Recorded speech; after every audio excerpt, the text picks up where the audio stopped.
এবার ঢাকা বিশ্ববিদ্যালয়ের জগন্নাথ হল থেকে অষ্টমী পূজা মহা অষ্টমীর যেই বিস্তারিত খবরাখবর নিয়ে আমাদের সাথে যুক্ত হচ্ছেন সহকর্মী মামুনুর রহমান।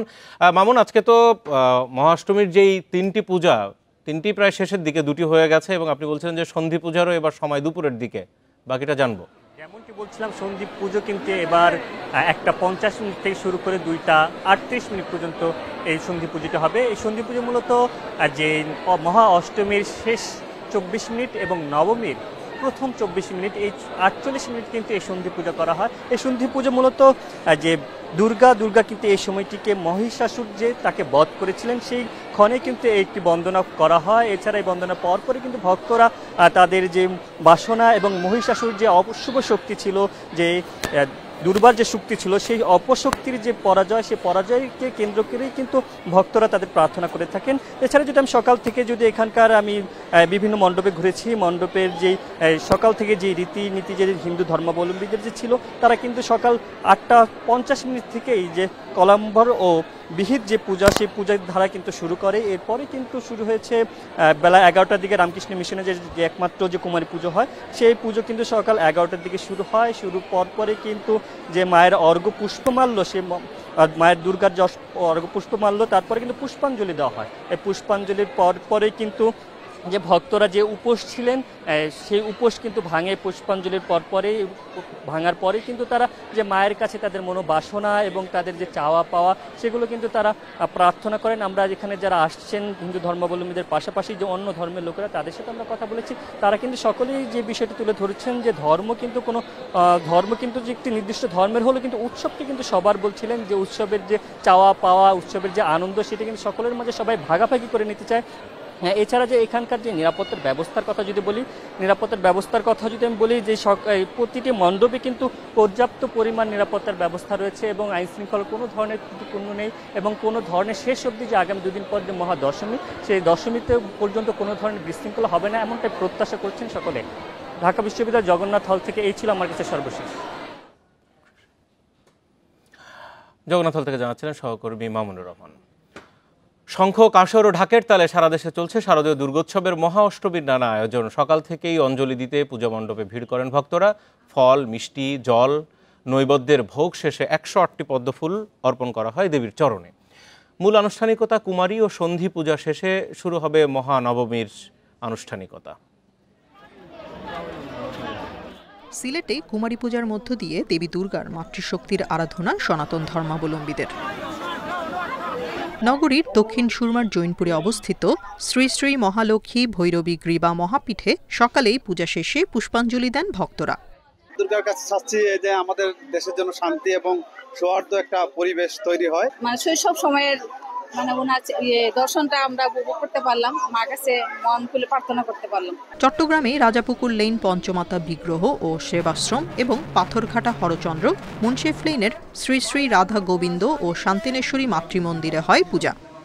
সমাজ এটা থেকে শিক্ষা পেল যে মাদের কি সম্মান করতে হয়, মাদের সম্মান করার এই শিক্ষাটা আমাদের প্রয়োজন। আমরা মাদেরকে যে সম্মানটা করার জন্য এই অনুষ্ঠানটা। রাজশাহীতে এবার কুমারী পূজায় দেবী রূপে আবির্ভূত 4 বছর বয়সী অভিলাষা জয়সুয়াল। পূজার আয়োজন নির্বিঘ্ন করতে প্রতিটি মণ্ডপে নেওয়া হয়েছে 3 স্তরের নিরাপত্তা ব্যবস্থা। যাতে নিরাপদ হয়, নির্বিঘ্ন হয়, এ ব্যাপারে আমাদের সরকার থেকে যথেষ্ট নির্দেশনা দেওয়া ছিল। আইন শৃঙ্খলা বলতে যা কিছু বোঝায় আমরা সবকিছু আমরা নিয়ন্ত্রণে রাখার জন্য আমরা সার্বিক ব্যবস্থা নিয়েছি। খুলনায় সকাল থেকেই শুরু হয় মহা অষ্টমীর আনুষ্ঠানিকতা। পরেই নগরীর তরুণ যুব সংঘ দুর্গাপূজা উদযাপন কমিটির আয়োজনে 5.5 বছরের এক কন্যা শিশুকে দেবী দুর্গার সামনে বসিয়ে হয় কুমারী পূজা। সব দুঃখ দূর করে, জরা ব্যাধি দূর করে, সবার সুস্থ রাখুক, ভালো রাখুক, যাতে সুখে শান্তিতে সবাই মিলেমিশে সম্প্রীতির সাথে বসবাস করতে পারি। বরিশালে সকাল থেকেই মণ্ডপে ভিড় করেন ভক্তরা। পূজা শেষে ফুল বেলপাতা নিয়ে ভক্তদের মন্ত্র উচ্চারণের মধ্য দিয়ে অঞ্জলি দেন দেবীর পায়ে। শান্তিময় বিশ্বের জন্য প্রার্থনা করেন তারা। খুবই ভালো। বিগত 2-3 বছর ধরে আর কি বরিশালের আর কোনো জায়গায় না, এখানেই একটি কুমারী পূজা হয়। এবার ভালোই লাগছে, বরিশালে জমজমাট আয়োজন। গাজীপুর, নারায়ণগঞ্জ, নাটোর, লালমনিরহাট, পাবনা, হবিগঞ্জ, নেত্রকোনা সহ সারা দেশে মণ্ডপে মণ্ডপে অঞ্জলি, প্রসাদ বিতরণ, আরাধনা চলে দিনভর। Tania Nasrin, independent news. মহাষ্টমী পূজার আয়োজন সম্পর্কে আরো জানবো, দেখবো। সরাসরি বরিশাল থেকে আমাদের সাথে আছেন সহকর্মী আলামিন। আলামিন, পূজার যে আনুষ্ঠানিকতা, পূজার যেই ধর্মীয় আচার এ সম্পর্কে আমরা জেনেছি, ঢাকা থেকেও আমাদের সহকর্মীরা জানাচ্ছিলেন, আমরা খবরেও দেখিয়েছি। আমরা একটু বরিশাল দেখতে চাই, আপনি সেখানকার দৃশ্য, মানুষের ভিড়, নিরাপত্তা, এই বিষয়গুলো একটু জানান।